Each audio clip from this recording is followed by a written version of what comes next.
challenges with reading. I'm not shy or, embarrassed about my 960 SAT score, but I am a little bit about my inability to read the written text. And so it's always been something that I have to work through, and I'm confronting. And so I say that with grace. I say that with the humility that's at hand today. And I also say that in the spirit, as I said, of what the speaker was saying. For some of you, it may have been a little jarring, what he said. For others, it was more than appropriate. It's the stress that many of us are feeling, the stacking of stress in that journey the Lieutenant Governor is talking about over the last 7 years. And I don't think we've given ourselves the kind of grace that we deserve. We never had time to really reflect on everything we've been together. Last time I talked here was 2020. All of a sudden, everything was virtual. And we came right out of that, social unrest, supply chains, inflation, all this stacking of stress. And so I'll try to reflect some of that in my comments today. I'll say things that may be piercing to some of you, but it's not intended to demean, not intended to divide, but I'm speaking from my heart. I'm saying what I think, again, with the grace and humility to know that I am constantly a work in progress. I'm learning on this job, 7+ years in, learning every single day, and proud and closing as I jump into the speech of all of you and all that I've learned from each and every one of you, each and every one of you, regardless of your politics, regardless of your faith, regardless of where you live, who you voted for. I just want to express gratitude. Every single person in this chamber, every single person that shaped who we are today and what this state represents, not just today, but tomorrow. But first,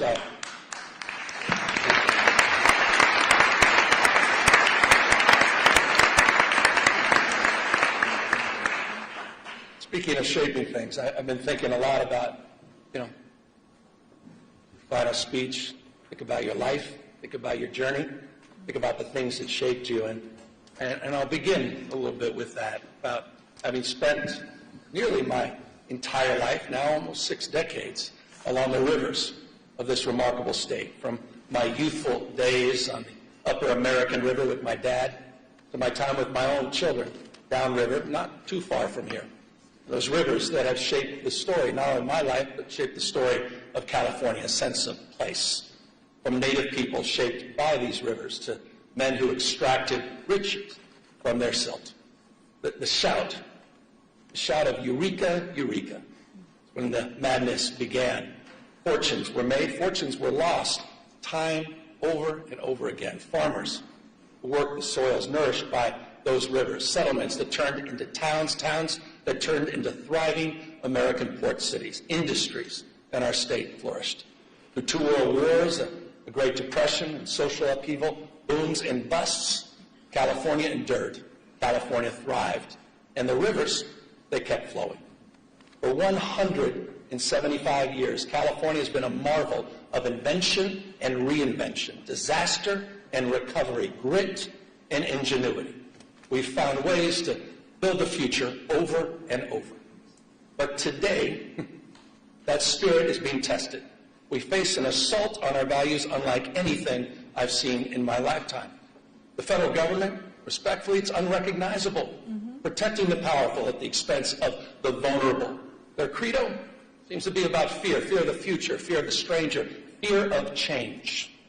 In Washington, the president believes that might makes right, that the courts are simply speed bumps, not stop signs, that democracy is a nuisance to be circumvented, secret police, businesses being raided, windows smashed, citizens detained, citizens shot, masked men snatching people in broad daylight, people disappearing, using American cities as training grounds for the United States military, purposeful chaos emanating from 1600 Pennsylvania Avenue, shifting the tax burden from the wealthy from billionaires to small businesses, ranchers, farmers, and the middle class, lining the pockets of the rich. Crony capitalism at unimaginable scale. State capitalism, self-dealing, profit-making, not policy-making. Rolling back rights of marginalized communities, rewriting history, censoring historical facts. Their politics, some politics of some twisted nostalgia about restoring the dynamics of a bygone era. None of this is normal. And it's important to remember at moments like this, the greatest tragedy is not, as King said, the clamor of bad people, but it's the appalling silence of so many good people.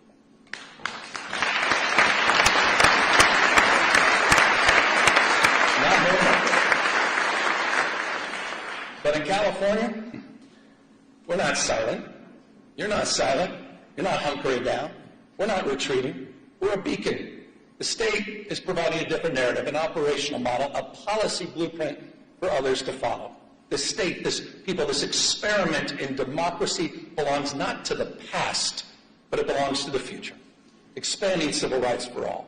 Opening doors for more people to pursue their dreams. Dreams that are not exclusive, not to any one race, not to any one religion or class. Standing up for traditional virtues, compassion, courage, and a commitment to something larger than our own self-interest. And asserting that no one, particularly the President of the United States, stands above the law.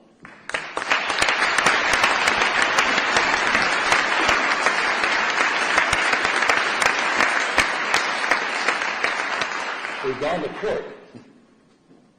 We've gone to court. We've gone to court to protect our people, pushing back against this executive overreach. 52 lawsuits have been filed, funded by you, by the way, in the special session that all of you led. And as a consequence, point of pride for our Attorney General, as a consequence,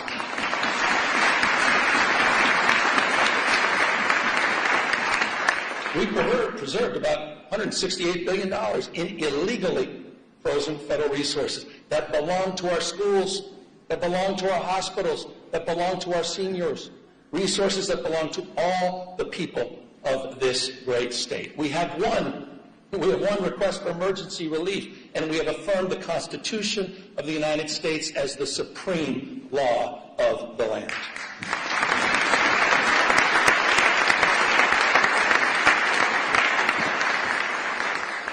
I say this with respect, but mindful. But, Mr. President, you can't cut off critical food assistance for millions of people. You can't send the military into American cities without justification. And you cannot cruelly and illegally cut off funding for medical research, homeland security, or disaster response. That is wrong. And you will stand up.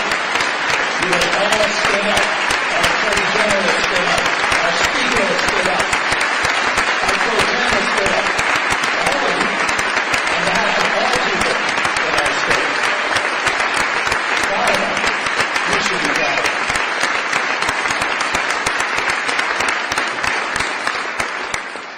I'm not naive, you know. If we're going to keep the faith of the California spirit, we've got to do more than just resist what is wrong. We've got to keep building what's right. We're not defined, we all know this, we're not defined by what we're against, we're defined by what we're for, opportunity and dignity and responsibility, the future. Every year, the declinists, you know who you are, the pundits and critics suffering from California derangement syndrome. Look at this state to tear down, try to attack all our progress. But we know the truth. California's success is not by chance, it's by design. We've created the conditions where dreamers and doers and misfits and marvels with grit and ingenuity come to build the impossible. We became a destination for the world's first-round draft choices, the best and the brightest who come here from all over the world for riches and new beginnings. And I'm not just talking about the tech CEOs and the founders in Silicon Valley or the producers and writers in Hollywood. I'm talking about the mechanics in Modesto, the farm workers in Salinas, and the police officers in El Centro.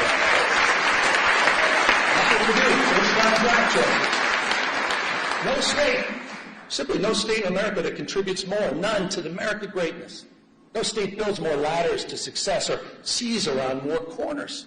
The biggest manufacturing economy constructed here. The most productive agricultural economy grown here. 18%.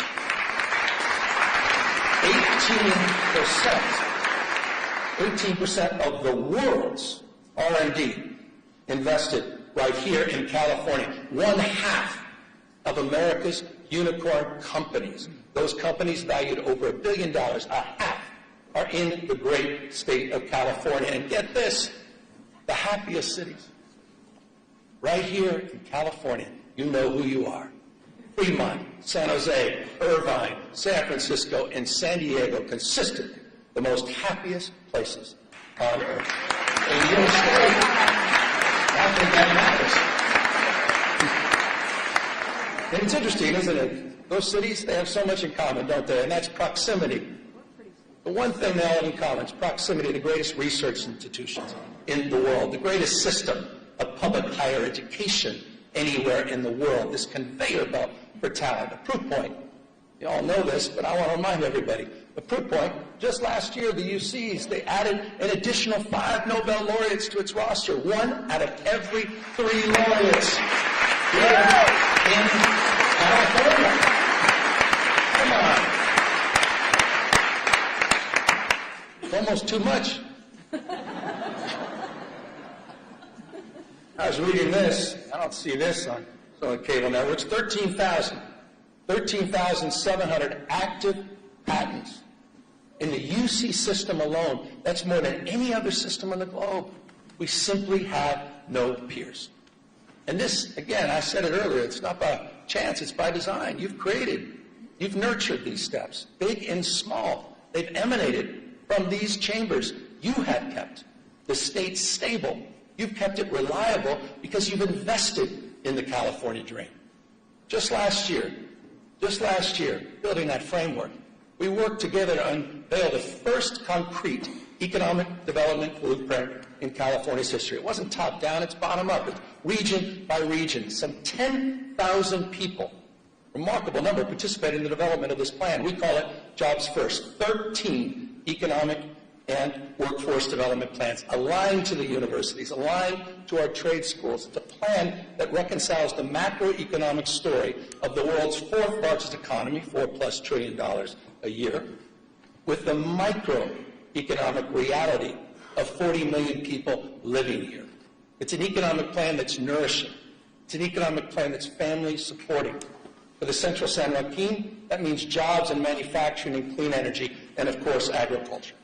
For the Redwood region, it's jobs in tourism, in health, and forestry, and fisheries. For San Diego and Imperial counties, new jobs in high-tech, biotech, advanced manufacturing, and hospitality. For the Central Coast, new jobs in aerospace, defense, semiconductors, quantum, and ag tech. We're doing all of this in conjunction, by the way, with our wildly successful CalCompetes tax credit program that's helping businesses hire more Californians, expanding innovation all across our state. Proof points, aerospace engineering in Torrance, beneficial. Hydrogen fuel cell manufacturing in Lancaster. Fusion R&D in San Leandro.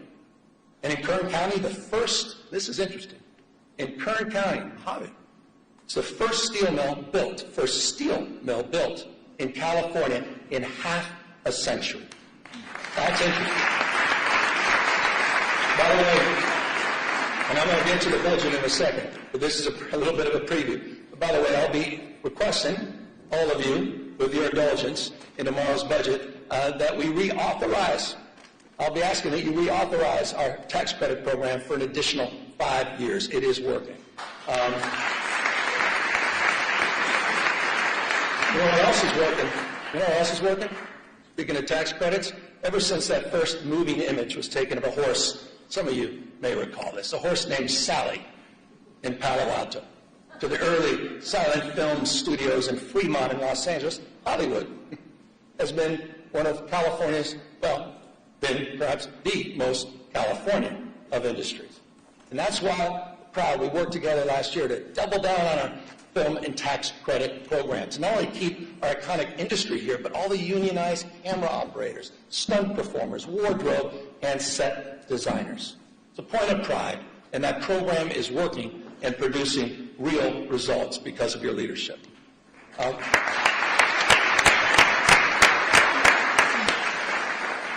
But as we support our proud past, we also need to make investments in our economic future. We're defining the next decade and beyond through robotics and fusion and space and quantum and artificial intelligence. And speaking of which, I understand it goes without saying that no technology holds more promise, also more peril to jobs, our economy, to our way of life than artificial intelligence. Bottom line is the tech genie's out of the bottle. The question is not whether change is happening, it is. The question is, what values will guide us into this new frontier? And that's a question you're answering, that we are answering. Last year we worked together on landmark legislation to create the nation's first rules for responsible, ethical, and safe use of AI. Regulations that provide guardrails that balance risk and opportunity. This was a consensus effort and a template for the nation where you may have just seen, just recently, New York State adopted our approach, your approach here in California, and made it their own. That's California leadership. We're leading the way in this space. It's how we're shaping the future. And it's a unique combination, isn't it, of conscience and capital, entrepreneurial and innovative spirit that encourages risk-taking but discourages recklessness. Policy that creates predictability, so investors have confidence and innovators have space to dream and do. Compare that to this carnival of chaos on the national stage. All these mini dramas that we have to deal with hour by hour, this sort of vapid day trading with real world consequences. No more striking than that big, beautiful bill. So I remind everybody what it means to all of us here in California. That big, beautiful bill is putting 1.8 million Californians at risk of losing their health insurance. 2 million facing premium increases. 2 million. Cuts in food aid poised to impact some 375,000 Californians. And for what? For what? All to benefit the top 10% of this country. People already own 2/3. Top 10%, 2/3 of the household wealth. Plutarch. Brown quoted Cincinnatus in his last speech. I'll quote Plutarch. So the imbalance, said this almost about 2,000 years ago. He warned the Athenians. Imbalance, 2,000 years ago. The imbalance between the rich and the poor is the oldest and most fatal ailment of all republics. Think about that. 2,000 years ago. It's just not sustainable. It's not. Understanding the lessons of the past, California, all of us, we marched the beat of a different drum. We built one of the most progressive tax systems in the nation. One that asked high-income residents to pay a little bit more without punishing those that are making a little bit less. Think about this, and I hope folks over here think about this. There are 11 states in the United States of America that tax their minimum wage earners more than the state of California. There are 16 states in the United States of America that tax their low-wage earners more than California taxes its high-wage earners. So the question to all of you, who are the high-tax states? Just consider Texas.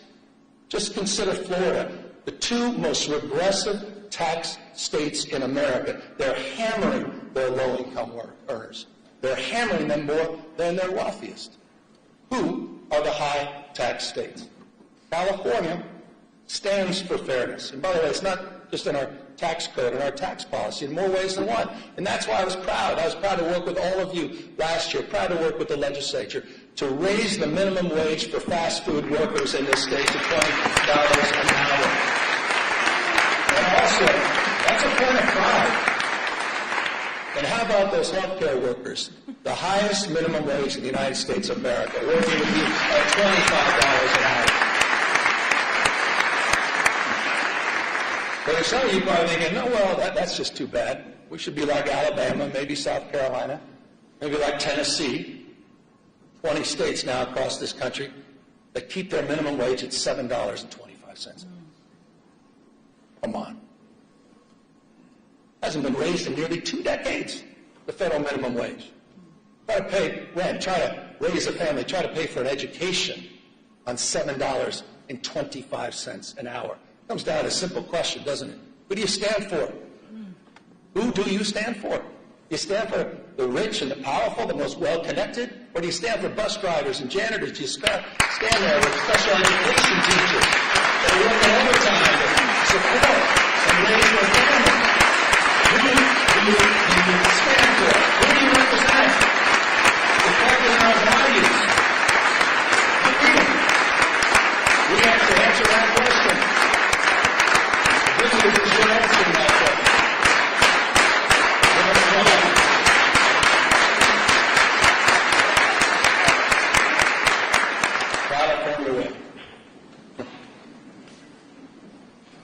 I mentioned special education. Let's talk about our educators. I'm proud to submit a budget, a little bit of budget speech now. I'm proud to submit a budget tomorrow that has the most significant investments in California's education history. That's a fact. That's happening about.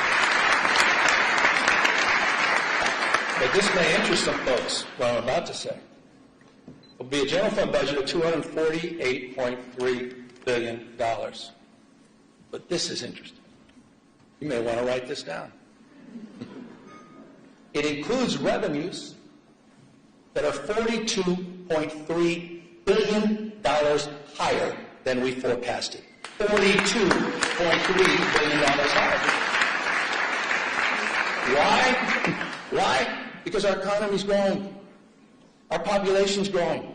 Why? Because of the energy and daring of entrepreneurs that are growing and dominating in the industries of the future. As a result of that $42.3 billion windfall, by the way, did not even include the December numbers, which just came in, almost $3 billion above projection. Interesting fact.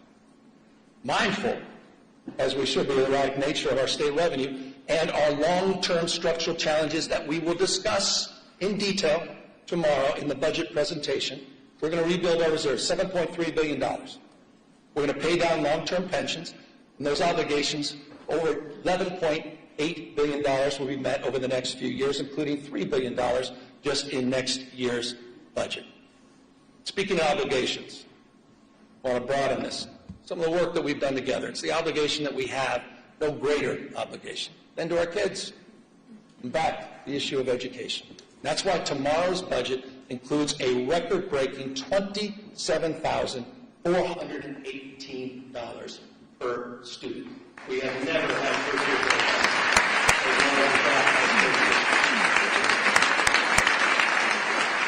It's also a budget, we got to celebrate our wins.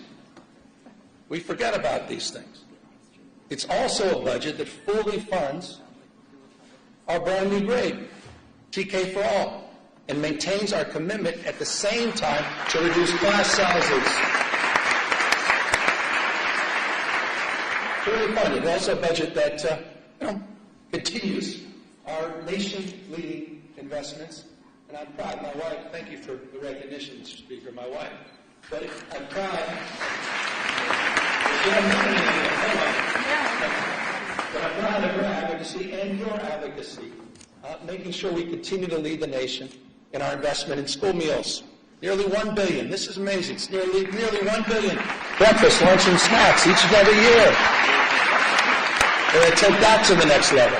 And it's also, this budget's going to advance the nation's most expansive and audacious plans to eliminate ultra-processed foods at the same time from our cafeteria. California is leading in that space. Now, I say we're leading in that space, but you may have seen the space in that morning paper. You may have seen the space on cable networks, where Donald Trump just announced a couple days ago that he will illegally be cutting all federal funding for TANF and child care in, curiously, just 5 blue states in America, including California. Just think about that as a value proposition. I'm glad no one applauded that. How the hell can you applaud that?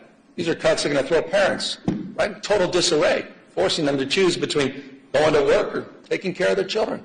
And it'll also be cuts that put at risk, Madam Pro Tem understands this, the most significant expansions of child care in the United States of America that are happening right here in California. Here's the number.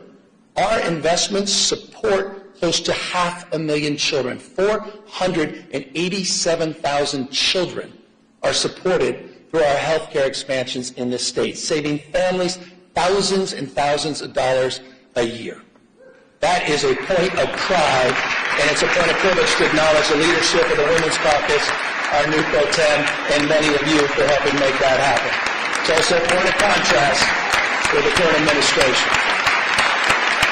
Child care is economic development. I'm surprised not everybody's stepping up on that one. Maybe we all don't have families. I'm a dad. I appreciate child care. Look, when we talk about saving families money, let's consider the bold commitment we made just a few years ago as well, and that's to bolster after-school and summer school programs. We bolstered them by providing 9 hours a day of enrichment and 30 days of summer school each year. And I'm proud to say that this budget is going to finish the job to make that pledge universal at every elementary school in the state. We will complete that commitment this year. That's after school for all. We did it. Been promoted for years and years. Look, more hours of enrichment, more literacy coaches, more reading specialists, healthy meals for all, an entire grade for everyone. But we understand it's not just any one of these initiatives on their own. It's also the complete transformation of our campuses through rigorous, relevant, and engaging community schools, one of our most significant achievements over the last few years. I want to remind you, this is important. To date, California has invested $4.1 billion in these life-changing, enriching community schools, supporting over 2,500 campuses throughout the state. And the good news is we're not done. The budget that I will propose tomorrow includes an additional $1 billion to expand thousands of additional high-need community schools in our state. These are working. These investments are working. These investments are paying off. Just this year, this may have gone lost in all the noise, but just this year, we've seen improved academic achievement in every subject area, at every grade level, in every student group, with greater gains of test scores for Black and Latino kids. That happened, and that's happening in California's public educational system. And it's a point of pride. It's a point of pride that those gains are particularly pronounced in Los Angeles, the nation's second largest school district. I just want to say this to the teachers, the classified employees, and to the parents of LA Unified School kids. You should be very proud of your progress you're making, particularly proud of your leader, who's here, Superintendent of Public Education, Alberto Cavallo, who's here with us today, who's just been doing a remarkable job. Alberto, I appreciate you coming all the way up from Los Angeles. And just so you know, he's only been here a few years, but under his stewardship, the district is outpacing statewide progress. They're exceeding pre-pandemic levels in every category and reaching, get this, the highest levels recorded since the current state assessments were launched a decade ago. Under his leadership, that's happening in the nation's second largest school district. I say this all the time, you're nothing but a mirror of your consistent thoughts. Whatever you focus on, you'll find more of. And I don't think it's such a bad thing that we start focusing on what's right in terms of the investments we made and the return on the investments that we're experiencing. And the superintendent, I assure you, he's the first one to say and acknowledge that we have a lot more work to do. With that, we also have some reforms that I think are long overdue. And I know not everyone may share enthusiasm for these reforms, but I think it's time to modernize the management of our educational system. So the budget I'll be submitting tomorrow proposes that we unify the policy making by the State Board of Education and the Department of Education, which I believe will allow the State Superintendent of Public Instruction to align our educational policies from early childhood through college much more efficiently. I believe that's important and long overdue reform. Speaking of long overdue, I thought we all made the right decision about getting rid of cell phones last year in public schools. Everybody can agree on that. And if you don't agree, you're not a parent. Every parent understands this.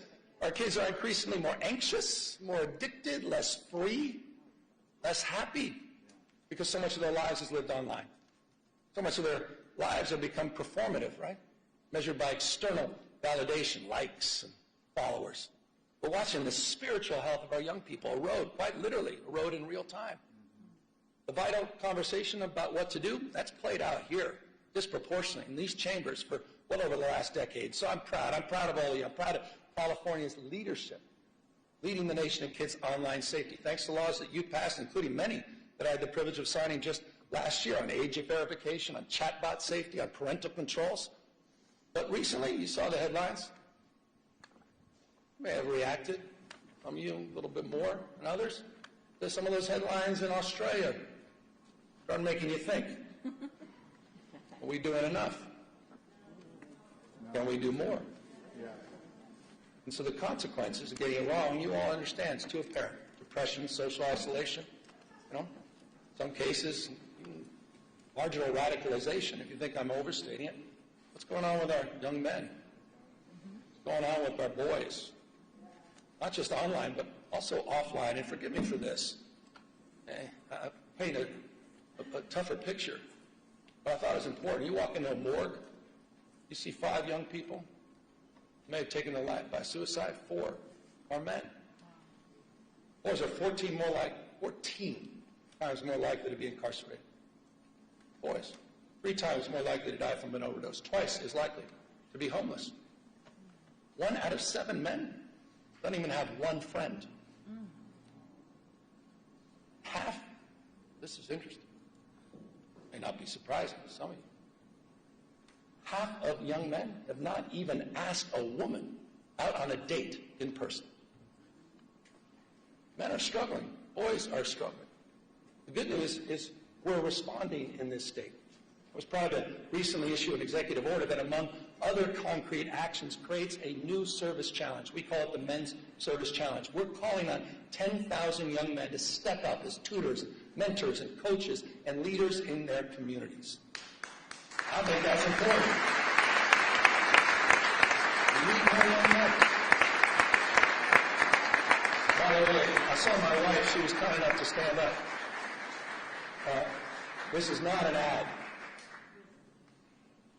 But about 20 years ago, she did a landmark film about the misrepresentation of women and girls called Misrepresentation. Oprah bought it. It was very well received. 2 years later, she followed up with a documentary most folks forgot about called The Mask You Live In, 2015, about masculinity and the crisis of masculinity.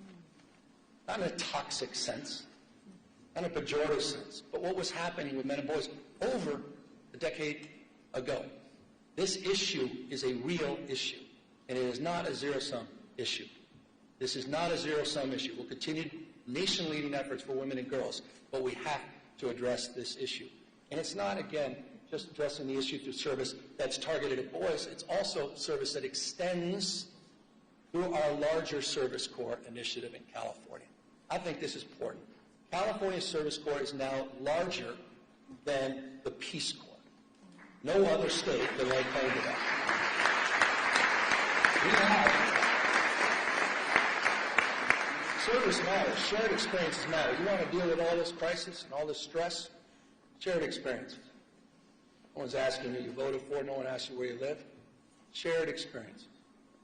And we have a College Corps program in this state. You have funded. Thank you. The College Corps program, unlike anything else in the United States, over 3,500 students are earning up to $10,000 to reduce their cost of education, and what we ask for in return is 450 hours of service. Service, I'm a Sarah Shriver guy. Service, he said, is the heart and soul of what binds us together. helping personal character, helping with friendships, as well as helping with careers.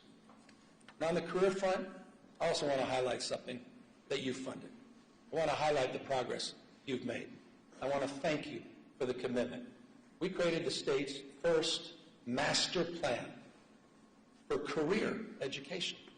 It was a 3-year process. We just recently completed it. It creates these seamless, debt-free pathways from school to high-paid jobs with or without college experience. We're integrating new trainings, strengthening these regional partnerships, and building a new career digital passport so people can track their skills. We set a goal of 500,000 apprenticeships by 2029. Today, we have exceeded that goal. Over 600,000 earn and learn opportunities, more than any other place in the country, have been funded by all of you in this chambers. That is a big accomplishment. No other state can lay claim to that. Apprenticeships matter. These are folks in the skilled trades, right? These are the electricians and the laborers and the carpenters. And by the way, they're already at work strengthening and building the physical foundations of our state. Right now, in the state of California, we are building more infrastructure projects than at any other time since Governor Pat Brown. That is a fact. It's a fact. And by the way, we've got a website called build.ca.gov. And you'll see, when you go to that website, into your districts, into your community, you'll see the progress. $109 billion currently underway. More than 28,000 separate projects supporting over 200,000+ jobs to strengthen this state. Environmental restoration, energy projects, roads, bridges, water, power, rail, ports, broadband, which we're getting done for rural communities. Sites Reservoir, the first above-ground water storage in half a century, as well as the world's largest battery and solar storage project, 2,300+ megawatts in Fresno County, all moving forward, but also moving forward under California's new fast-track permitting authority that you authorized 2 years ago. Getting it done and getting it done faster.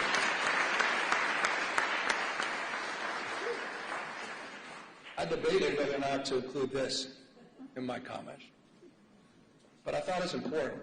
My gosh, how about mis and disrepresentation? How about mis and disinformation? Pick up on permitting, fast tracking. We're also laying tracks. Laying tracks, the nation's first high-speed rail system.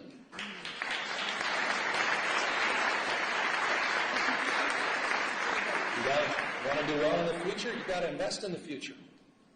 We want a 21st century transportation network. Full environmental clearance is done.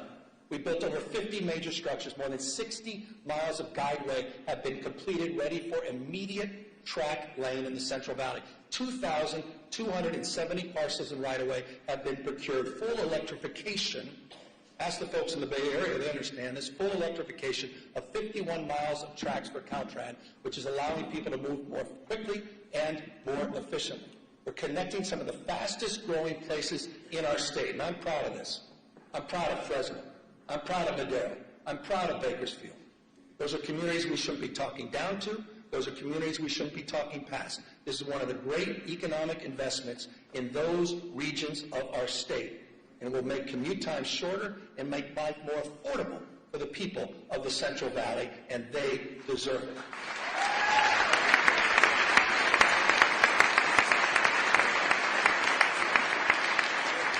By the way, affordability, it's not a word we just discovered. Certainly not a hoax. So just briefly, here's the way we think about it. I think the way most of us think about it. It's not just one issue. It's a stacking of many, many issues on top of each other. But the one issue that impacts more things in more ways on more days, pretty self-evident, cost of housing. Clearly, California's original sin. For decades, it's true, for decades and decades, the California housing reforms have been sort of notable for delay, often even denial. That said, a few years back, we got to work. In 2019, we passed the strongest statewide renter protections in the United States of America. We did that together. In the past few years, we have enshrined the most consequential housing reforms in our state's history, just last year alone. And I'd have to name check about 20 of them. Scott Buffy among many. But I'll probably leave with those two. I was proud to sign 61 housing reform bills, clearing away regulatory thickets, forcing local governments, often resistance, to get in the game, and modernizing our environmental review. But we obviously have more work to do, and this year, I hope we can work together, legislature, to focus on the cost of construction, focusing on utilizing new building methods and new technology that are worker-centered reforms that must bring our brothers and sisters in labor along with us. We have that opportunity. There's another area that also requires our, I think, urgent attention, and that's the institutional investors that are snatching up homes by the hundreds and thousands at a time. These investors are crushing the dream of home ownership and forcing rents too damn high for everybody else. I just humbly submit, I think it's shameful that we allow private equity firms in Manhattan to become some of the biggest landlords here in our cities in California. It's time to tackle that issue. I look forward to working with all of you to address it. For the next few weeks, I've heard from a number of you on this, and I think there's some bills in this space. I look forward to working with the legislature to combat this, at the end of the day, it's just monopolistic behavior, and strengthen accountability, level the playing field for working families. And that's going to mean more oversight and enforcement, and it potentially is going to mean changing some of our state tax code to make all of this work. Look, Malia liked the word tax. Housing is just one component. Housing is one component on this stack of affordability challenges that we face. And that's why our stack of solutions has included more than tripling the earned income tax credit in this state and providing some $7.6 billion back in the pockets of people since 2019. We've created the Young Child Tax Credit, the Foster Youth Tax Credit, new programs we created together. And I'll remind you, we increased paid sick leave and paid family leave, allowing eligible workers, this is important, just went in effect, to receive up to 90% of their wages while they're raising and supporting their families. Few states in America are doing that. Through all of these programs, through all of these targeted tax credits, these rebates and program expansions, the average California family now saves $18,000. Not insignificant. $18,000. But I also am mindful and recognize that the new cost of eggs is now your energy bill. The number one driver, by the way, number one driver of your increased energy bills over the last decade has been the cost of hardening our infrastructure and other wildfire-related costs. Respectfully, significantly, not exclusively driven by climate change. That's why I was proud to work with all of you to extend our nation-leading Cap and Invest program for another 2 decades. But when we did this, we were mindful of this crisis as it relates to utility bills. And we provided in that extension close to $60 billion in rebates for your monthly energy bills. This legislature did that. That is a meaningful accomplishment to address the issue of affordability. We also worked across our differences, finally, after years and years, to come up with a new energy market, a regional energy market that will also increase reliability at the same time it lowers energy bills. By the way, one of the things that's not high, interestingly, unsurprisingly in California, is our uninsured rate. 6.4%, it's among the nation's lowest. In addition to our healthcare expansion, no other state has done more in that space. We also subsidize some 370,000 people to help bring down the cost of their health insurance through Covered California. But respectfully, it's not good enough just to subsidize healthcare costs. We need to lower them fundamentally. And we're doing just that, working together through our CalRx program. We launched our own generic drug label just last week. Just last week, we released and launched a insulin pen at just $11. No other state can claim that. It is now available to Californians. By the way, it's just like we did with naloxone last year and other life-saving drugs. So it's in that spirit that we focused on reforms, including in our mental health and homeless space. And I want to just acknowledge, when I got here, we had no homeless plan, we had no housing plan, we had no mental health plan. There's no accountability. There was little investment. Not a knock, it just wasn't the focus, the priority of Sacramento. It was the responsibility of cities and counties. I know this intimately as a former mayor. When I was mayor, I never thought about calling Arnold Schwarzenegger and say, what the hell are you doing on homelessness? It wasn't even in my consciousness. It was responsibility exclusively of cities and counties. That has fundamentally changed. We crafted new statewide programs. Just think about this. Don't forget about it. You funded Home Key. You funded Project Room Key, that together have taken, quite literally, PolitiFact, this 72,000 people off the streets by converting hotels and motels and other properties into long-term housing. And by the way, we're seeing results. We're seeing results.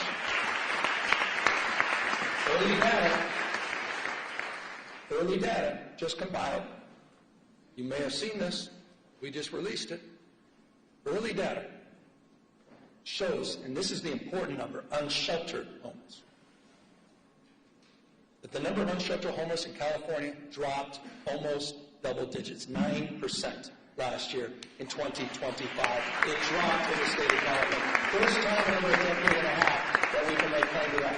LA down 10.3%, Riverside down 19%, Contra Costa County down 34.8%.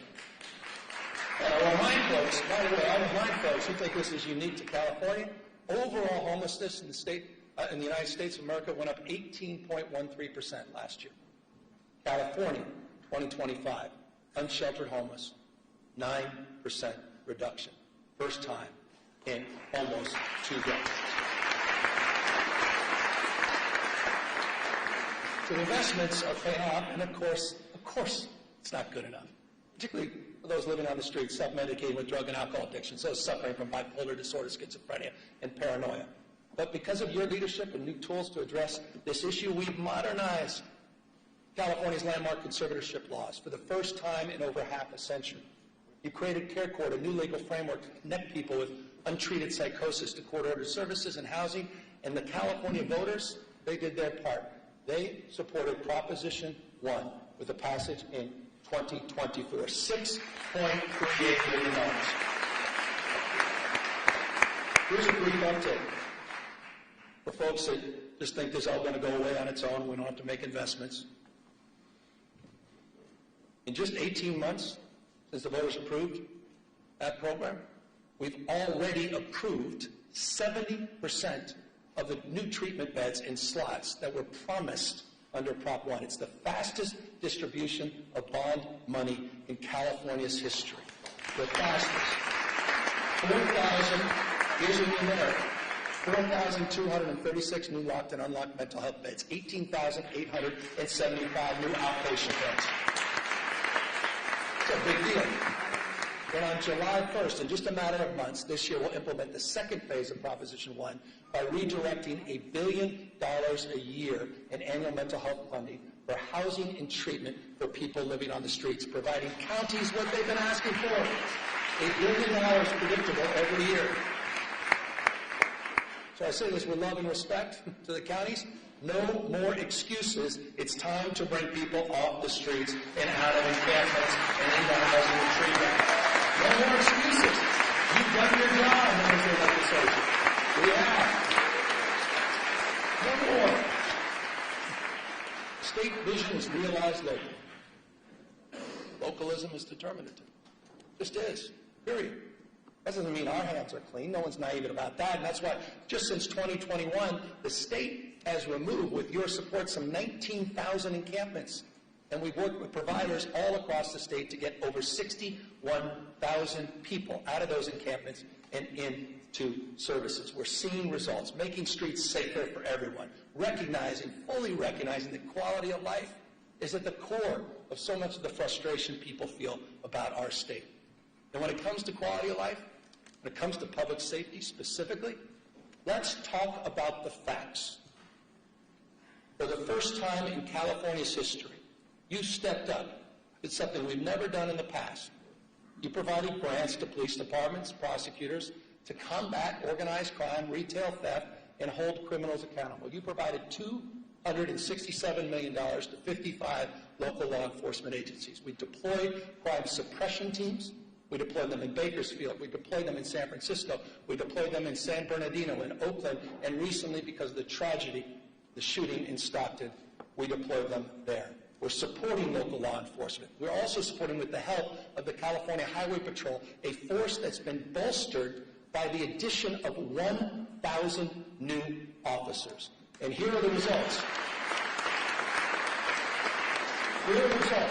We have seen double-digit decreases in crime overall in the state of California. Property crime down, aggravated assault down, car theft down, burglary down, robbery down, violent crime down. California's cities are seeing record low homicide rates. Oakland, the lowest homicide rate since 1967. LA, the lowest since 1966. My old town, San Francisco. They're going to have to update their talking points, aren't they? My old town, San Francisco, the lowest homicide rate since 1954. 1954. Again, we got more work to do, but to those with that California derangement syndrome, I'll repeat, it's time to update your talking points.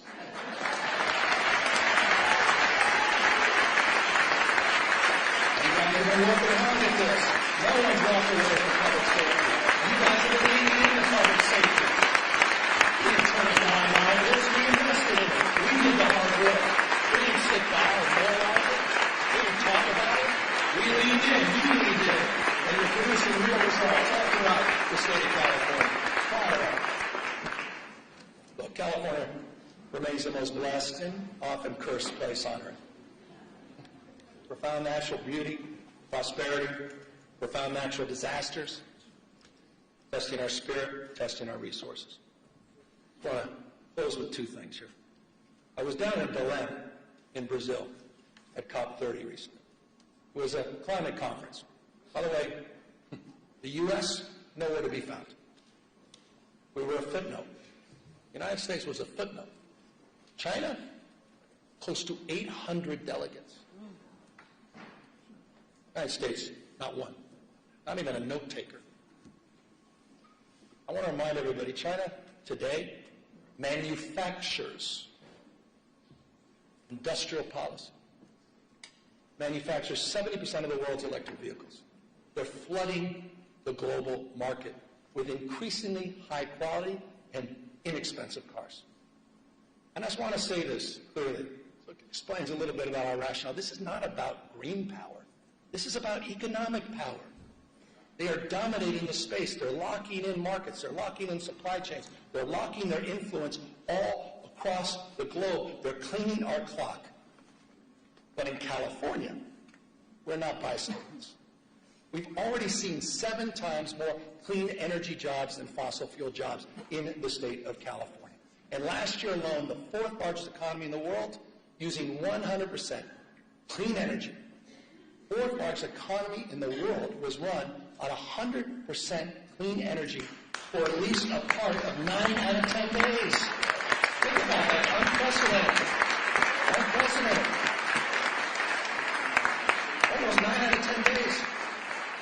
2/3 today, 2/3 of our energy comes from clean sources. Solar, hydro, comes from wind, and geothermal comes from nuclear power. And just last year, California finally ended its use of any coal-fired power. We're in the how business. We're proud to be in the how business. And we understand something that increasingly people are starting to understand, at least people that are open to argument, interested in evidence. That climate risk is financial risk. That climate risk is becoming uninsurable. That's why in California we're making our homes and communities more resilient to heat and fire. That's why we're working with our insurance commissioner. A lot of work to do here. Talk about grace.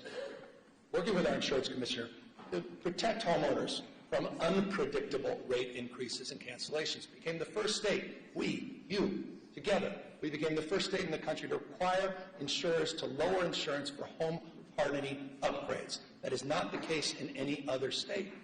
And in the last few months, this is important, in the last few months, 6 insurance companies announced their commitment to remain in or expand coverage here in California. Still, a lot more work to do. That was important. It was an important milestone.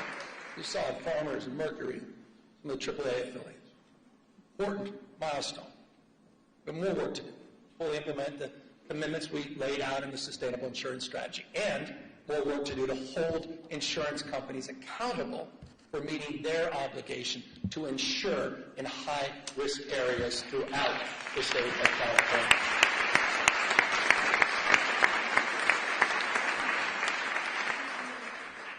I want to end with this. I was down in L.A. yesterday. Got back last night. And those insurance stories, they self-evidently, unsurprisingly, were front and center with those survivors that I met. And let me remind everybody, I think it's important. I want to remind everybody what happened a year ago. Put it in perspective. Between January 7th and January 22nd, 48,000 acres burned, the size of 3 Manhattans. 3. Communities torn asunder, Palisades, Altadena, Malibu, Pasadena's. Fires took the lives of 31 people. 31. Destroyed 16,000 structures. On the sober anniversary, not only right that we honor the lives lost, but we also honor the lives of some of the remarkable heroes and leaders, the first responders and firefighters that face unimaginable conditions.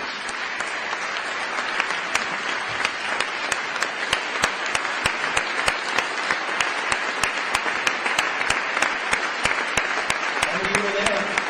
You saw it.